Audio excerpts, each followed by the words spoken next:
SSMS ini kan keunggulannya kita the low cost producer ya. Jadi dengan kenaikan harga itu udah pasti dampaknya ke kita punya gross margin dan bottom line net income. Kurang lebih kayak gitu ya.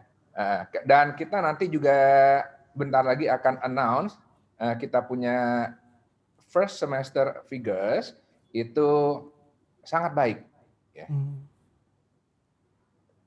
Baik, Pak Hartono, kenaikan atau uptrend dari harga CPO ini apakah juga sudah diproyeksi sebelumnya oleh SSMS sehingga SSMS juga sekarang fully anticipated, sepertinya sudah prepare ini karena tahu kondisi ini akan segera datang. Iya benar, setuju Erwin. Karena kita SSMS itu perusahaan profesional, kita selalu meng-hire konsultan dari luar. Ini sebenarnya harga hari ini sudah diproyeksi sejak tahun-tahun lalu, ya. Apalagi dengan COVID pandemic berkelanjutan, mobilitas SDM di Malaysia itu sangat sulit, dan crops juga bagus. Sebenarnya kali ini kita diuntungkan dari dua, yaitu harga naik dan volume naik. Ya, nanti kalau teman-teman lihat kinerja SSMS di semester tahun ini, itu dampaknya dua, price increase dan quantity increase. Ya, dengan demikian kita punya kinerja dan bottom line udah pasti sangat baik. Ini sambil kita tampilkan di layar Pak Hartono Yap ya, untuk kinerja dari Q1 2020 dibandingkan dengan 2021, dari rugi sudah bisa berbalik ke laba. Nah ini Pak, sebagai gambaran dari Anda mungkin sedikit sneak preview juga kalau ini akan berpengaruh ada pertumbuhan di Q1 ini. Semester pertama ini akan seperti apa? Apakah juga sudah cukup merefleksikan harga CPO yang lebih baik? Karena Anda sampaikan ini kondisinya cukup bagus dan berkontribusi positif juga ke kinerja SSMS. First half Pak, seperti apa? Ini nanti juga akan seberapa jauh terkontribusi? Oke, jadi semester 1 2021 itu akan jauh lebih baik dari tahun lalu. Udah definitely ya, udah pasti. Ya. Tapi angka persisnya saya tidak bisa tampilkan, tidak bisa bicara karena nanti kita akan announce sesuai regulation punya ini aja deadline ya.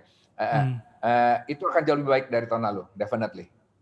Baik, ini kan juga good news sekali. Dampaknya, silakan Pak dampaknya Hartono. bukan hanya kenaikan harga, tapi kenaikan quantity juga, Erwin. Ya.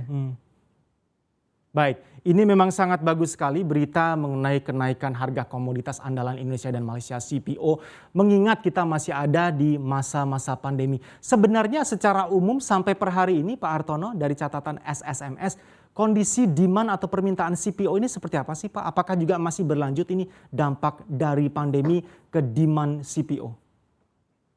Kalau demand tetap stabil ya, dan SSMS ini 100% jual ke downstream kami, ya. Nah, demand untuk CPO dan demand untuk CPO derivative products itu tetap biasa, ya. Justru kalau dalam pandemi, kalau kita punya operation tidak terpengaruhi, tidak terganggu, kita di posisi untung, Erwin, ya. Yang penting kita harus jaga kita punya production supaya nggak ada hambatan, nggak ada gangguan.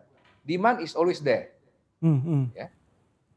Demand is always there, tapi tadi Anda juga sempat sebutkan banyak mengenai serapannya banyak ke downstream. Untuk porsi ekspor sendiri seperti apa sih Pak? Update bagi kami sebenarnya adakah pasar ekspor juga untuk SSMS? Karena tadi Anda mengatakan serapannya banyak masuk langsung ke downstream. Nah, jadi gini Erwin, SSMS itu kan hanya memproduksi CPO. Nah, kita ada downstream, itu namanya CBU, itu yang mengelola jadi olein dan styrene. Nah, kami punya olein dan styrene itu 100% ekspor.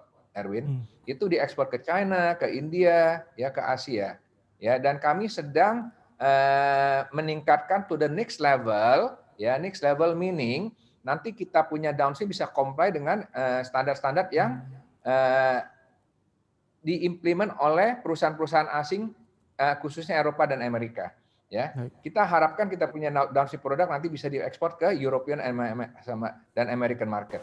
Install aplikasi kami CNBC Indonesia di Google Play Store dan App Store untuk mengikuti perkembangan terkini berita bisnis dan ekonomi.